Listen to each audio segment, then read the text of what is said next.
안녕하세요. 코리아 플러스 리얼리즘, 코리얼리즘입니다. 영상을 클릭해주셔서 감사합니다.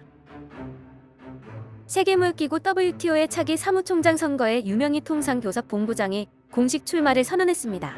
현 사무총장인 호베르투 아제베도 사무총장은 미국 대통령 도널드 트럼프의 강한 압력 속에 최근 중도 사임 의사를 밝힌 바 있습니다.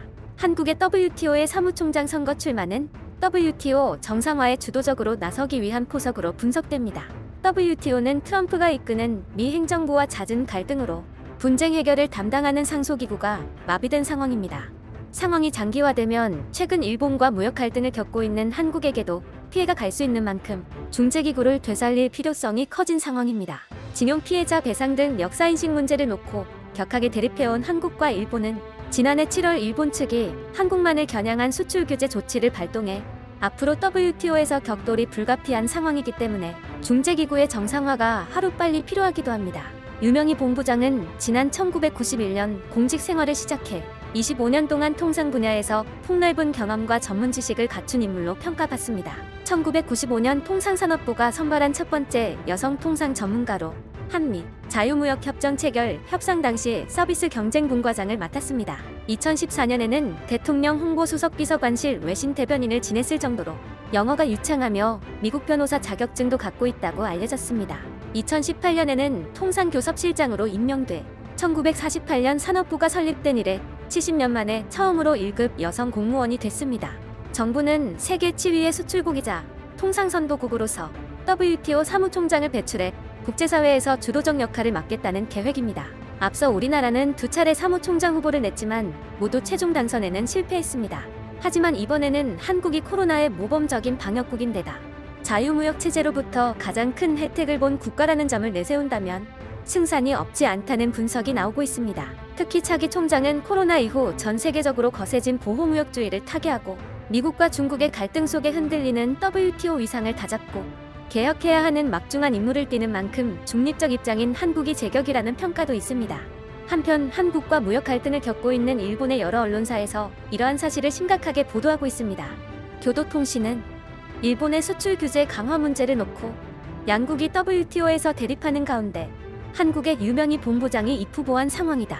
그녀는 일본의 규제 정책 철회를 지속적으로 강하게 요구해왔다. 라며 경각심을 가지기도 했습니다. 니혼 게이자이 신문은 유명희 본부장은 한국의 WTO 제소를 이끌어왔다. 향후 일본에 대한 공세를 강화할 우려가 있다. 라고 주장하기도 했습니다. NHK도 경각심을 가지면서도 WTO 사무총장 당선 시에도 개별 분쟁에 대한 개입은 하기 어려울 것이라는 평가를 내놓기도 했습니다. 이 밖에도 후지TV, 산케이 신문 등도 빠르게 보도하기도 했습니다. 이러한 소식을 접한 일본 네티즌들은 우려와 동시에 격분하고 있습니다. WHO에서도 알 수 있듯이 이런 위치에는 중립과 공평성을 담보할 수 있는 사람이 담당해야 해. 한국, 중국 등이 대표가 돼서는 안 돼. 만약 이 녀석이 되면 일본은 당장 WTO에서 탈퇴해야 해. 일본 정부는 성숙한 대응을 중단하고 정식으로 반대를 표명해야 해. 여기서 싸우지 않으면 수출 관리로 나중에 귀찮아지는 것은 뻔해. 외무성의 무사한 일은 이제 그만하고 국익을 위해 싸웠으면 해. 이 사람은 기자회견에서 WTO 사무국장은 특정의 소속으로 특정 국가를 대변하는 것은 아니다. 라고 말해 자신의 출마가 일본과의 통상 분쟁에 영향을 미칠 가능성에 대해 부정적인 견해를 나타냈다. 다만 WTO 국제공조체제의 복원과 강화는 한국 경제와 국익에 중요하다고도 했다. 대단하네요. 단 2번으로 이렇게 모순을 만들어낸다니 역시 대단하다고 밖에 말할 수 없습니다. 원래 한국 국익을 위해서 WTO 사무국장 선거에 출마하는 행위도 심각한 겁니다. 일본은 탈퇴해야 한다고 생각해. 일본 외무성은 일 좀 하세요.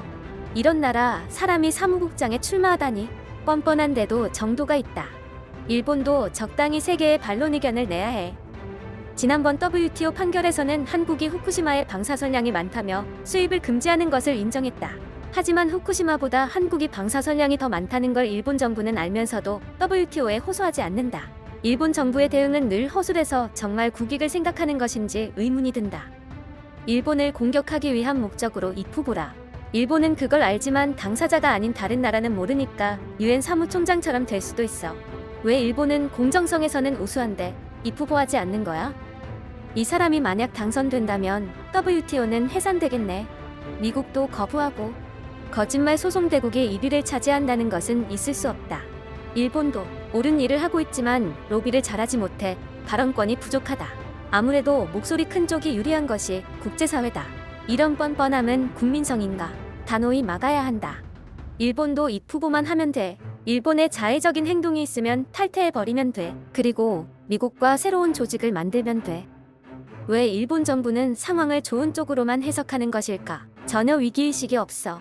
이런 대응이니 매사에 서툴고 불리한데 학습 능력이 너무 없어.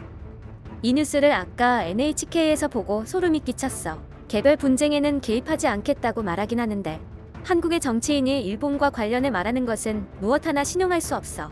바로 얼마 전에 이 사람은 일본의 수출 규제를 심하게 비판한 사람이기도 하고 현재 WTO 사무총장에는 멕시코 외교부 북미 외교 차관, 나이지리아의 세계 백신 면역 연합 이사장, 이집트의 외교부 출신 변호사 등이 출사표를 던졌습니다. 이들 중 WTO 제1차관이나 WTO 사무국 서비스국장을 각각 지낸 후보자들도 있습니다. WTO 사무총장은 164개국 회원국들과 협의하여 뽑기 때문에 일본의 강력한 반대가 예상되는 상황이기도 합니다. 앞서 두 차례의 실패를 딛고 우리나라가 최초의 여성 WTO 사무총장을 배출할 수 있을지 주목됩니다. 구독과 좋아요 눌러주시면 정말 큰 힘이 됩니다.